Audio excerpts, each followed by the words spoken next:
কারো জীবনে যদি 1000টা সিজদার ভিতরে কোন রকম একটা সিজদাও যদি রবের দরবারে কবুল হয়ে যায়, ওই একটা সিজদার কারণে রব তার সারা জীবনের গুনাহকে maaf করে জাহান্নামী থেকে জান্নাতি বানায় দিতে। আমি সবার কাছে করছি না, যে দুই একজন আমাকে ভালোবাসেন আমি আবদারটা করব। সপ্তাহে 2 রাকাত নামাজ পড়ে এমন অনেক ভাইয়েরা, আর অন্যদিন শনি থেকে বৃহস্পতি তেমন নামাজ পড়া হয়তো হয়। আমি আপনাদের থেকে শুধু 1 ওয়াক্ত নামাজ চাইবো ডেইলি। 5 ওয়াক্ত চাইছি না, 1 ওয়াক্ত। ফজরের ওয়াক্ত পড়ার দরকার নেই। ফজরের ওয়াক্ত পড়তে বললে বলবেন যে হুজুর ঘুমে চলে গেছে, পারিনি। আমি আপনাদের থেকে শুধু আসরের ওয়াক্তটা চাচ্ছি। 1 ওয়াক্ত ভাই, 5 ওয়াক্ত চাচ্ছি না তো ইনশাআল্লাহ। হাত তুলতে বলছি না, হাত তুলবেন না। আপনি শুধু আপনার মনের সাথে ওয়াদা করেন, আগামী কালকে বৃহস্পতিবার আসরের নামাজ দুনিয়া উল্টে গেল আমি ফইরাম। 1 ওয়াক্ত বেশি, 1 ওয়াক্ত পারবো ইনশাআল্লাহ। যুবকদের আওয়াজটা একটু বড় লাগবে তো, আর একটু গর্জন দিয়ে বলেন না ইনশাআল্লাহ। কয় ওয়াক্ত চাইছি? কোন ওয়াক্ত? ফজর বললে শয়তানে ঘুরে দিতে পারে, এশা বললে বলে দেন রাকাত বেশি, কথা বলেন না। মাগরিব বললে বলবে যে এটা একটু তাড়াতাড়ি বেশি। আসরের ওয়াক্তে কিন্তু ঘুমের টেনশন, ল্যাব থেকে বাইরে হওয়ার টেনশন, ওযু বানানোর কষ্টের টেনশন আসরের ওয়াক্তে। কারণ আমার ঈমান বলে যে 1 ওয়াক্ত নামাজের কোন রকম প্রেমে পড়ে যাবে, আল্লাহ চাহে তো সে 2 ওয়াক্ত নামাজিও হয়। 2 ওয়াক্ত থেকে 3, 4, 5 হয়ে একদিন হয়তো সে তাহাজ্জুদের ওয়াক্ত দাঁড়ায় যেতে পারে। আল্লাহ তাআলা কখন কাকে হেদায়েত দেয় বলা যায় না ভাই। সেজন্য সবসময় মনে রাখবেন, দোষ ধরবেন নিজের। যদি সাকসেস হতে চান দোষ ধরবেন নিজের, অন্যের করবেন প্রশংসা। দেখবেন ওনার আল্লাহ, যার দোষ আপনি গোপন রাখছেন, ওনার আল্লাহ আপনাকে এমন ভাবে লাইফ সাজায় দিবে, ইজ্জতে ইজ্জত পাবেন, সম্মানে সম্মান পাবেন, জীবনের শান্তি সুখের দেখা পাবেন। সুবহানাল্লাহ।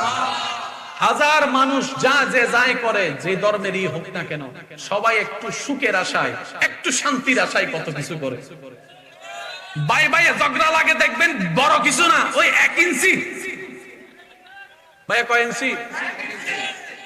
শব্দটাও দেখেন না, কয় ইঞ্চি? 1 ইঞ্চি জায়গার জন্য। আজীব ব্যাপার। আপনি যদি বড় হন, ছোটকে বলেন না এই যা 1 ইঞ্চি না 2 ইঞ্চি দিছি যা ল। তারপরে দেখেন না কিছুদিন পরে ওর আল্লাহ আপনাকে কয় ইঞ্চি দেয়, সেটা না দেখবেন। আমরা আসলে নিতেও জানি না, চাইতেও জানি না।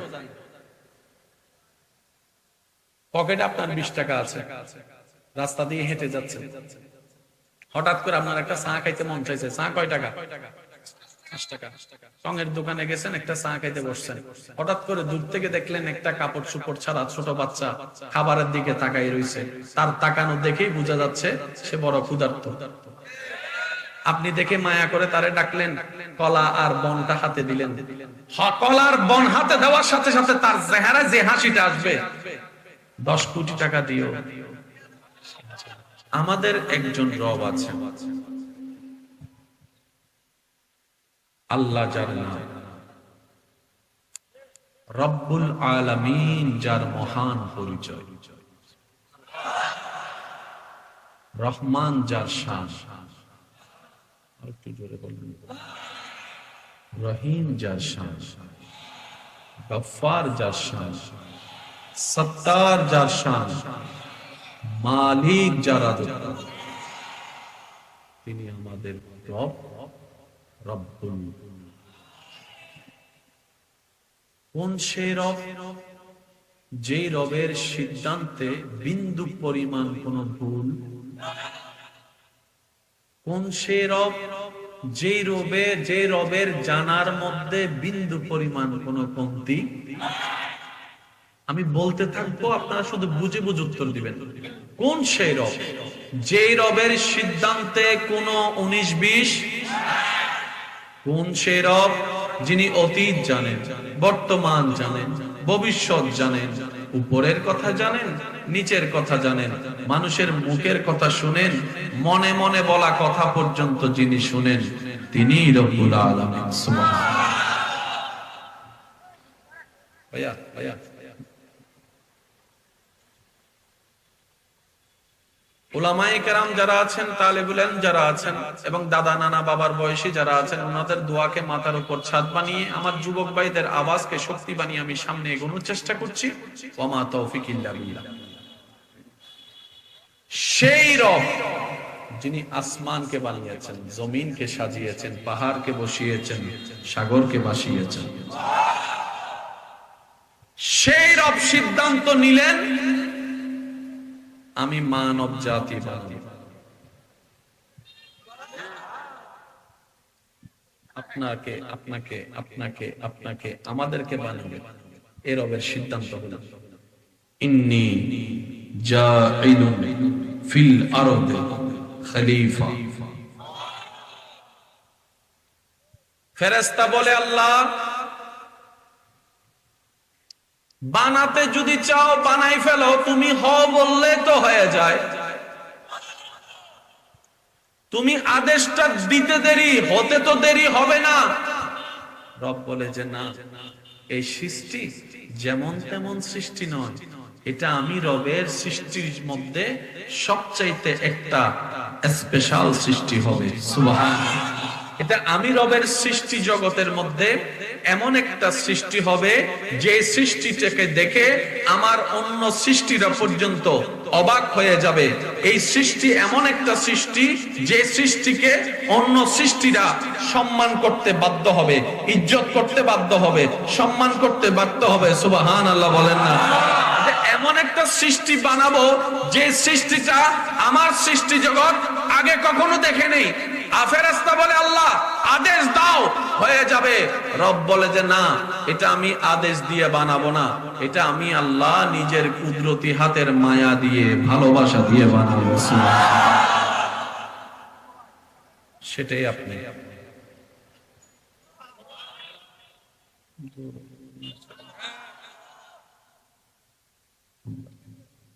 ভাইয়া প্লিজ আওয়াজটা। নিজের দাম না বুঝার কারণে আজকে জায়গায় জায়গায় বসে বসে গাঁজা খাইতেছে, কারণ নিজের সম্মান তো নিজে বুঝিই নাই। আপনারাও হয়তো আমার সাথে একমত হবেন, বাপ দাদার পরিচয়ের যদি সম্মানটা না বুঝি, একজন চেয়ারম্যানের ছেলে কার সাথে বন্ধুত্ব করতে পারে এটা যদি একটা র্যাঙ্কিং আমাদের মাথায় থাকে, একজন এমপির সন্তান হওয়ার কারণে কোথায় বসতে পারি কোথায় বসতে পারি না, কোন রেস্টুরেন্টে বসতে পারি কোন চার দোকানে বসাটা বেমানান, এতটুক যদি বুঝ থাকে, কেন আমরা সেটা বুঝলাম না? আমরা রবের বান্দা, নবী রাহমাতুল লিল আলামিনের উম্মত। কথা বলেন ঠিক কিনা? আরো জোরে বলেন ঠিক কিনা? মায়া করে আমাদেরকে বানালেন কে? আল্লাহ।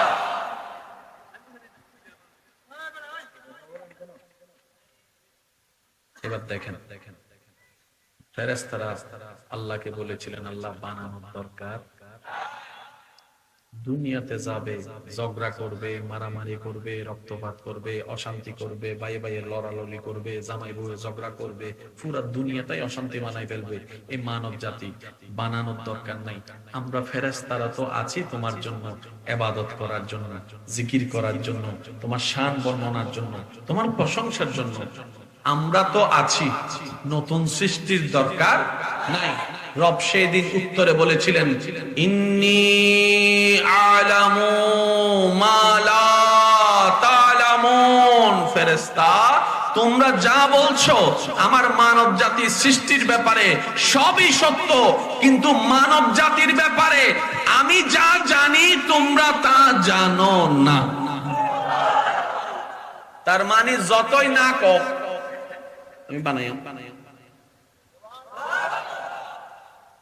এখন কার বিষয়ে কথা চলতেছে?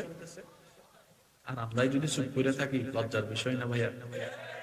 কাদের বিষয়ে কথা চলতেছে? আল্লাহর সাথে ফেরেশতার কাদের বিষয়ে কথা চলতেছে? ফেরেশতা বলে যে বানানোর দরকার, আল্লাহ পাক বলে যে বানাই। সবার মনোযোগ আছে। এবার ফেরেশতারা চলে গেল, রব বানানো শুরু করলো, রবের ইচ্ছা মতো বানাচ্ছে।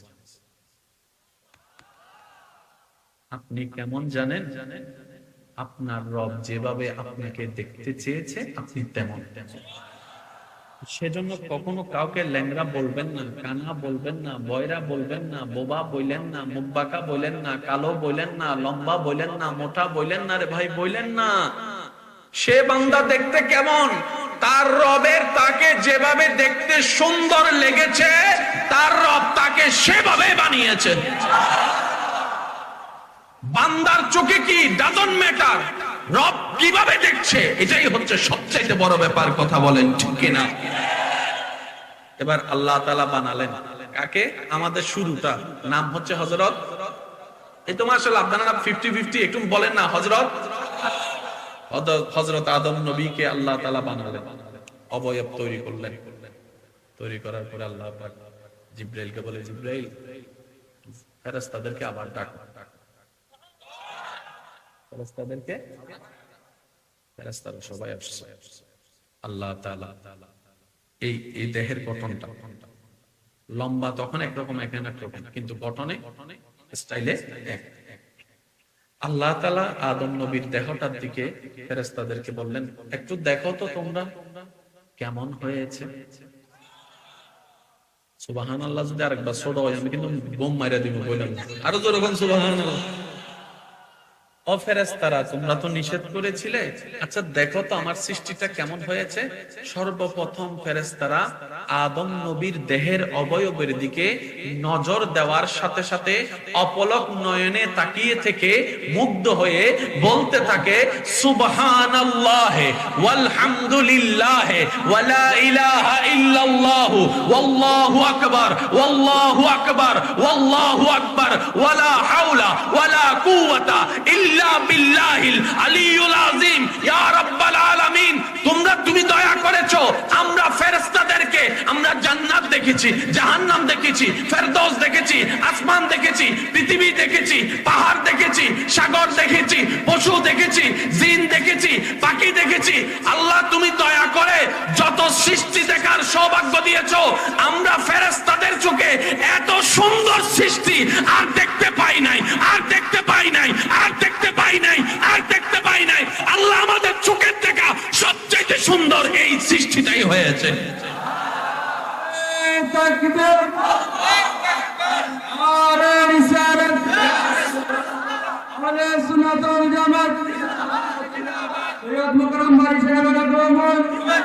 উচ্চ আওয়াজ একবার বলেন মারহাবা। আরো জোরে বলতে হবে মারহাবা। সেটাই আপনি।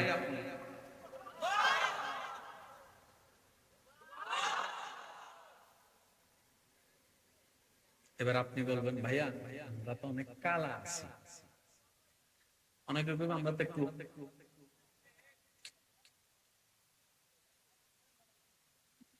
আমি এক পাগল আসছে আর এক পাগল তো শরীরে যাচ্ছে। ভাইয়া আমার চেহারাটা একটু কেমন জানি, আমি কেমনে সুন্দর। আমি বললাম, ভাই আপনি সুন্দর মানে কি বুঝেছেন আগে সেটা বল। ভাইয়া ভাইয়া প্লিজ প্লিজ ভাইয়া ভাইয়া।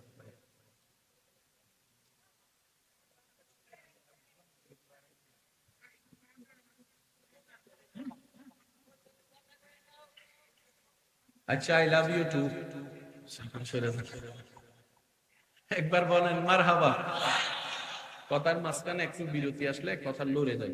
সব আলোচকের ক্ষেত্রে একই নেই, আমার ক্ষেত্রে না। এটা আপনিও যখন এখানে বসবেন আপনার ক্ষেত্রে এটা লড়ে যাবে, এটা স্বাভাবিক জিনিস। ভাইয়া একটু মনোযোগ প্লিজ, একদম সাইলেন্ট। সেই সৃষ্টিটাই আমরা, বলেন সেই সৃষ্টিটা। এবার আপনার হয়তো মনে হাজার প্রশ্ন আসতে পারে, আপনি বলবেন আমি সুন্দর নই। আমি বলবো, ভাই সুন্দরের ব্যাখ্যা আপনি কি বুঝেছেন সেটা আলাদা, কিন্তু সুন্দরের আসল ব্যাখ্যা কি সেটাও তো জেনে রাখার দরকার আছে। এবার আমি কিছু প্রশ্ন করব, আপনারা বুঝে বুঝে উত্তর দিবেন। আমাদের চোখ আছে না নাই? সাপের চোখ আছে না নাই? কাঠটা সুন্দর? আপনারা বলেন, একটু জোরে বলেন, আরো জোরে বলেন কাদেরটা? আমাদের পেট আছে না নাই? ক্যাঙ্গারুর পেট আছে না নাই? কাঠটা সুন্দর? একটু জোরে। আমাদের নাক আছে না নাই? হাতিরও নাক আছে না নাই? কাকটা সুন্দর। আরো জোরে। আমাদের হাত আছে না নাই? বানর মামার হাত আছে না নাই? কাঠটা সুন্দর, কাঠটা সুন্দর। আমাদের পা আছে না নাই? শিগালেরও পা আছে না নাই? কাঠটা সুন্দর। আমাদের চেহারা আছে না নাই? হনুমানের চেহারা আছে না নাই? কাঠটা সুন্দর। হয় নাই, হয় নাই, আরো জোরে। রব বলে যে তোমাদের যা আছে অন্য সৃষ্টির মাঝেও তা আছে, কিন্তু আমি আল্লাহ তোমাদের এই বডির ভিতরে এমন ডিভাইস দিয়েছি, এমন স্ট্রাকচার দিয়েছি যে আমি অন্য কোন সৃষ্টির ভিতরে দিই নাই। তাই তো তোমাদেরকে আশরাফুল মখলুকাতের আসনে আমি আল্লাহ দান করে দিয়েছি।